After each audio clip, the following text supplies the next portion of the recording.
Қайырлы күн, достар. Міне бүгін соңғы сабақтарға да келіп жеттік. Бүгін бізде сан есімді қайталау тақырыбы 132-ші сабақ, 49-ші жаттығу. Ойлан, тап. Хайванаттар бағында сары, көк және қызыл түсті тотықұстар бар. Сары түсті тотықұстардың саны көк түстілермен бірдей, ал көк түстілердің саны қызыл түстілермен бірдей. Егер қызыл түсті тотықұс 3 болса, хайванаттар бағында барлығы неше тотықұс бар? Хайванаттар бағында барлығы 9 тотықұс бар. Сан есімнің асын сыз дейді. Бұл жерде сан есім 3. Шығармашылық үзіліс. 50-ші жаттығу. Сен саяхат жетекшісісің. Сенің міндетің балаларды өзің тұратын көшемен таныстыру. Ол үшін көше кімнің атында екенін анықта. Ол туралы ақпарат жина. Көше атауы болмаса, көше бойында орналасқан ерекше нысандар, дүкен, мектеп және тағы басқа туралы айтуға тырыс. Өз сөзіңде сан есімдерді қолдануды ұмытпа.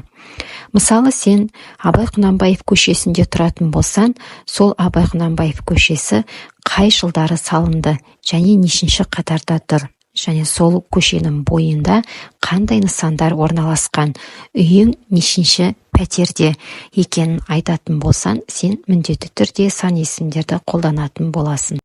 51-ші жаттығуда жоспар бойынша мәтін құрастырып жазуымыз керек. Жоспарда 1-ші Қазақстан жері, 2-ші Қазақстан халқы, 3-ші Қазақстанның көрікті демалыс орындары жайлы жазуымыз керек. Туған өлкем. Менің туған өлкем Қазақстан. Оның жері кең әрі бай. Әлем бойынша жер көлемі жағынан 9-шы орында. Елімізде 130-дан астам ұлт өкілдері бар. Осындай ұлан байтақ жерімізде барлығы тату тәтті бір шаңырақ астында тұрып келеді. 1 мамыр бірлік күні.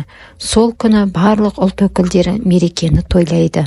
Еліміздің демалыс орындары өзге елдерден кем емес.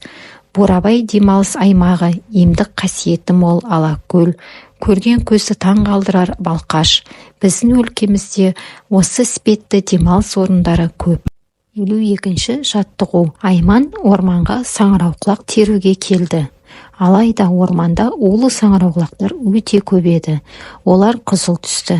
Сен Айманға жеуге жарайтын саңырауқұлақ тере алатындай жолды табуға көмектес. Суретке мұқият қараймыз. Айман 3-ші жолмен жүруі керек. Себебі жеуге жарамды саңырауқұлақтар сол жолдың бойында өскен. Бізге улы саңырауқұлақ қызыл түспен берілген деп нақты айтылған. Сол себепті біз сол улы саңырауқұлаққа тап болмауымыз керек. Осымен бүгінгі сабағымыз аяқталды. Келесі сабаққа дейін сау болыңдар.